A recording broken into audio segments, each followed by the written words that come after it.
რეჟიმის პატიმრების სასამართლო პროცესები ზუსტად 1 საათში საქალაქო სასამართლოში ზვიად ცეცხლაძის, ვეფხია კასრაძის, თორნიკე გოშაძის და სხვა დაკავებულების სასამართლო დაიწყება, მანამდე კი საქალაქო სასამართლო ფარის წევრის დავით გუნაშვილის საქმეზე მსჯელობს.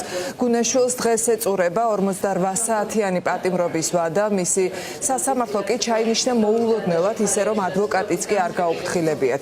დავით გუნაშვილი 21 აპრილს აღდგომის ღამეს დაკავებულების სოლიდარობის აქციაზე ტროტუარზე დააკავეს. პოლიცია მისი და აქციის სხვა მონაწილეების, ქალების მათ შორის წინააღმდეგ დაკავების მომენტში ძალა გამოიყენა.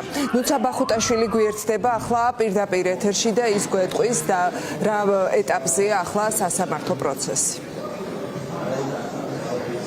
დიახთამარ, თბილისის საქალაქო სასამართლოში ადმინისტრაციული პროცესები გვერდიგვერდ დარბაზებში მიმდინარეობს. დავით გუნაშვილის სასამართლო პროცესთან ერთად მოსამართლე კობა ჩაგუნავა განიხილავს ლევან ზაზაძის საქმეს, რომელიც ასევე 21 აპრილს რუსთაველის გამზირზე დააკავეს, ასევე უნდა ჩაინიშნოს ლაშად გებუაძის სასამართლო პროცესიც, ისიც ამავე დღეს დააკავეს. 21 აპრილს დავით გუნაშვილი ტროტუარზე დგომის გამო დააკავეს, სწორედ ამ საქმეს განიხილავს ახლა მოსამართლე ლელა ცაგარეიშვილი და მან უნდა გადაწყვიტოს გაათავისუფლებს თუ არა სხდომათა დარბაზიდან დავით გუნაშვილს თუ ცნობს ადმინისტრაციულ სამართალდამრღვევად. მას ედავებიან პოლიციის კანონიერი მოთხოვნის დაუმორჩილებლობას, რაც ითვალისწინებს 5,000 ლარიან ჯარიმას ან 2 თვემდე პატიმრობას. ჯერჯერობით უცნობია თუ რა გადაწყვეტილებას მიიღებს მოსამართლე ლელა ცაგარეიშვილი.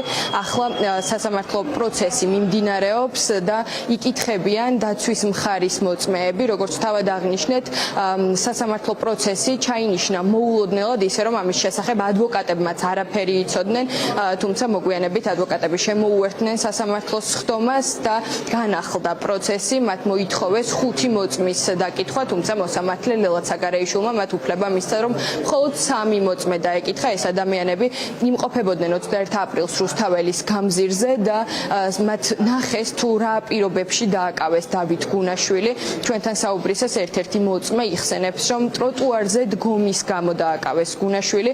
ის მხოლოდ მოუწოდებდა სამართალდამცველებს, რომლებიც ქალებზე ძალადობდნენ, რომ შეეწყვიტათ ეს ქმედება და სწორედ ამის შემდგომ წინასწარი განზრახვით დააკავეს დავით გუნაშვილი, რომლის პროცესიც ახლა ჯერ კიდევ მიმდინარეობს თბილისის საქალაქო სასამართლოში. უჩასე დაჯდომის პერფორმანსი მოვიფიქრეთ მშობლებმა, დედებმა, ახალგაზრდებმა, ამითი გვინდოდა გამოგვეხატა სოლიდარობა იმ ადამიანების მიმართ, რომლებიც დააკავეს წინა საღამოს, მხოლოდ და მხოლოდ იმის თქმისთვის, რომ ქრისტე აღდგა. ჩვენ ვთხოვეთ ახალგაზრდებს და მამაკაცებს, რომ გადასულიყვნენ გზისავალი ნაწილიდან, რადგან პოლიციელები მათ მიზანმიმართულად დევნიან და ბატონი დავითიც ჩემი ჩანთით, მას მივაბარე ჩემი ჩანთა, იდგა ტროტუარზე. მოპირდაპირ მხრიდან იღებდნენ და სურათში მონიშნულ ადამიანებს აკავებდნენ. ანუ ეს იყო მიზანმიმართულად განსაზღვრული 2 ადამიანი.